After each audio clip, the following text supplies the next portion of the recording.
Déjà, le départ de la Transat Jacques Vabre était un peu frustrant parce qu'on a attendu une semaine, il a été reporté à cause de la météo.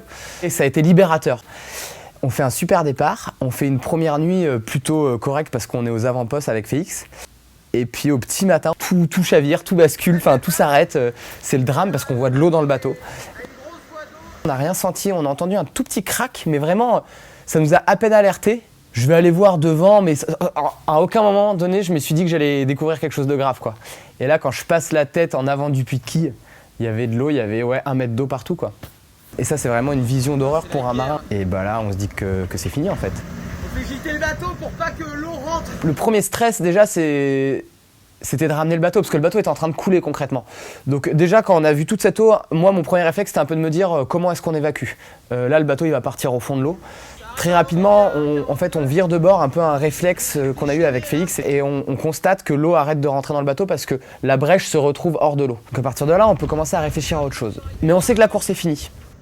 Maintenant, il faut ramener le bateau à Lorient. On met environ 12 heures à ramener le bateau à Lorient.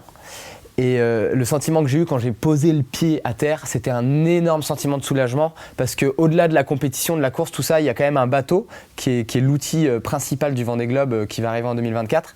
Et j'avais vraiment très peur de perdre cet outil. Ensuite arrivent les questions. Est-ce qu'on peut continuer? Est-ce qu'on va abandonner? Quand on pose le pied à terre, toute l'équipe est vraiment à fond. Ils nous réceptionnent. Ils nous donnent une pizza, ils nous disent allez vous coucher. Eux, ils gèrent le bateau, ils nettoient tout, ils le vident. Donc on va dormir et on sait que le lendemain matin à 7h30, on a rendez-vous avec l'archi du bateau et Gepetto, finalement la personne qui aura réparé le bateau. Ouais. Et en 2 heures de rendez-vous, on se dit qu'ok, il y a un plan. On ne sait pas s'il va être réalisable, mais on entrevoit un plan. Et plus les jours passent, plus on s'aperçoit qu'on respecte le timing et qu'en fait, on va pouvoir repartir en course. Après, il y a la réparation, mais il y a la météo et puis la fermeture de la ligne de la Transat Jacques Vabre. Donc finalement, même quand on repart en mer, après une semaine de réparation sur le terre-plein à Lorient, on ne sait pas du tout si on va franchir la ligne dans les délais. C'était une Transat Jacques Vabre sans concurrent et ça c'était assez particulier. Alors on a réussi à se stimuler parce qu'on avait cet objectif d'arriver avant la fermeture de la ligne. La ligne est fermée le 1er décembre, il me semble, à 18h TU, quelque chose comme ça. Et nos routages, ils nous faisaient arriver à peu près dans ce timing-là. Et nous, on pouvait faire la compétition contre cette route théorique. Et ça nous a stimulés en permanence parce qu'on savait que c'était un peu chaud pour la ligne d'arrivée. Et donc on ne s'est pas ennuyé. Et je pense qu'à certains moments, on était même plus sous tension que s'il y avait eu des concurrents autour parce qu'en fait on courait après le temps et le temps il s'arrête jamais alors qu'un concurrent des fois il peut s'arrêter.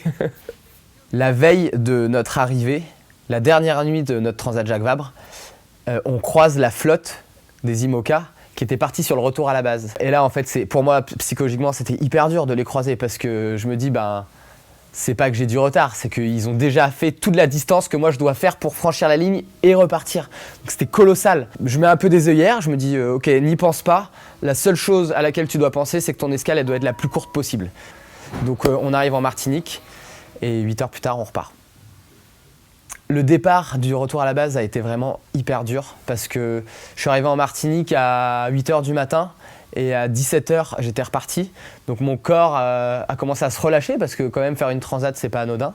Et je suis reparti très vite et il a pas compris. Il s'est dit mais attends, tu te fous de ma gueule. T'as commencé à te relâcher et là on y retourne et puis tout seul en plus. La première nuit a été horrible parce qu'il a fallu contourner la Martinique avec tous les casiers, les pêcheurs. Enfin c'était vraiment compliqué. En plus j'étais face au vent, il y avait de la mer, beaucoup de vent. J'étais fatigué. Là ça a été la pire nuit de tout ce mois en mer. Je l'ai vraiment mal vécu. Je me surprends à pleurer de fatigue alors que je suis plutôt quelqu'un qui est dur au mal d'habitude. Puis très vite je me remets dedans. Et en fait j'ai eu un peu de chance. L'anticyclone a contraint les concurrents qui étaient partis avant moi à se décaler fort dans l'ouest pour contourner la bulle. Moi, quand je suis reparti 24 heures après, la bulle, elle faisait que de se décaler dans l'est. Et du coup, j'ai pu un peu couper le fromage.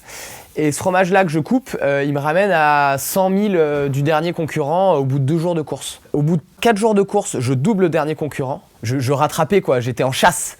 Et en fait, ce mode-là, moi, je l'adore parce que les gens t'attendent pas, personne te regarde. Du coup, t'es affranchi du regard des gens et t'as juste tu navigues libéré, quoi. Et donc, j'ai navigué libéré pendant 10 jours et mon bateau allait bien, il allait vite. J'ai fait une bonne stratégie, un peu audacieuse à certains moments, mais qui a payé à chaque fois. Franchement, j'aurais pas imaginé ça. Je me souviens quand je suis parti en Martinique, j'ai dit si j'en double, si j'arrive pas dernier, ça sera une incroyable victoire. Maintenant, de là à remonter la moitié de la flotte, non, je m'y attendais pas. Oui, j'ai bien navigué, mais j'ai un bateau qui allait vite, qui n'a eu aucun problème, et j'ai eu une météo favorable pour mon bateau. Donc tout ce mélange de petits aspects a fait que le scénario, il est magnifique.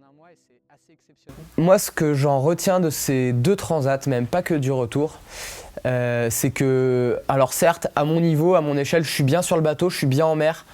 Je me sens capable aujourd'hui d'aller faire le Vendée Globe. Mais au-delà de ça, plus que jamais, j'ai réalisé qu'un Vendée Globe, ça se réalisait en équipe.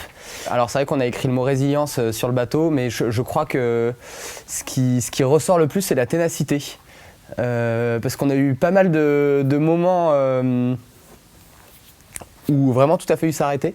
Plus que même en dehors de l'impact qu'on a eu sur le bateau quand il a failli couler, il y a eu d'autres moments où ça a failli tout tomber à l'eau. Et on n'a jamais lâché, l'équipe n'a jamais rien lâché. Donc je crois que ténacité, c'est vraiment ce qui ressort de ce mois.